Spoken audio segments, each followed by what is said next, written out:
Pada kesempatan kali ini, saya akan membahas mengenai aplikasi vektor dalam kehidupan kita sehari-hari. Vektor dalam matematika dan fisika memiliki arti sebagai suatu objek geometri yang memiliki besar dan arah. Tidak hanya dalam pelajaran saja, tetapi vektor juga memiliki berbagai macam manfaat di kehidupan kita sehari-hari. Contohnya adalah perahu, layang-layang, jungkat-jungkit, dan pesawat. Pada kesempatan kali ini, aplikasi vektor yang akan saya bahas adalah aplikasi vektor pada pesawat. Dalam dunia penerbangan, ketika pesawat sedang mengalami keadaan darurat, maka sang pilot pun harus menghubungi ATC atau Air Traffic Controller dan memberitahukan bahwa pesawat tersebut memerlukan emergency landing. Kemudian ATC akan memprioritaskan pesawat tersebut menuju ke bandara terdekat. Nah, dari situlah konsep vektor ini dipakai dalam penerbangan.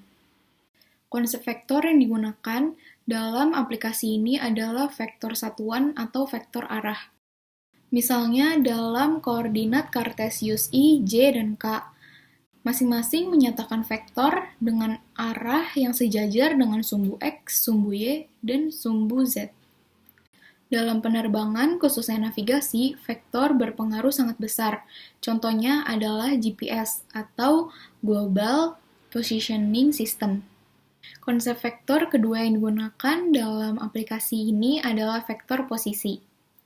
Vektor posisi adalah vektor yang digunakan untuk menyatakan suatu keberadaan partikel yang bergerak pada bidang tertentu. Berikut adalah contoh permasalahan aplikasi vektor pada pesawat. Berikut adalah contoh permasalahan aplikasi vektor pada pesawat mendarat. Diketahui sebagai berikut. Kemudian yang ditanyakan adalah berapa kecepatan resultan pesawat dan bagaimana arah pesawat terbang tersebut. Kemudian cara menjawabnya adalah, pertama, kecepatan pesawat dapat dipresentasikan sebagai berikut. V1 sama dengan 500 cos 120 derajat I ditambahkan dengan 500 sin 120 derajat J. Kemudian kecepatan angin dapat dipresentasikan sebagai berikut. V2 sama dengan 70 cos 45 derajat I ditambahkan dengan 70 sin 45 derajat J. Untuk mencari kecepatan resultan pesawat terbang bersama dengan angin adalah V sama dengan V1 ditambahkan V2, sehingga hasilnya adalah minus 200,5 I plus 482,5 J. Untuk menentukan kecepatan resultan dan arahnya, menggunakan rumus berikut. Kemudian untuk cos I plus sin J dimasukkan hasil dari kecepatan resultan pesawat terbang bersama dengan angin, sehingga didapatkan hasil untuk menentukan kecepatan resultan dan arahnya adalah 525. Maka dapat kita tuliskan V sama dengan 522,5 dikalikan dengan min 200,5 dibagi dengan 522,5 I ditambahkan 482,5 dibagi 522,5 J.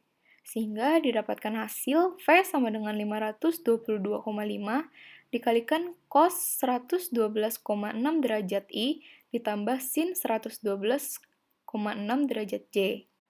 Maka kecepatan baru pesawat yang dipengaruhi oleh angin adalah sekitar 522,5 mil per jam dengan arah yang membuat sudut 112,6 derajat terhadap sumbu X.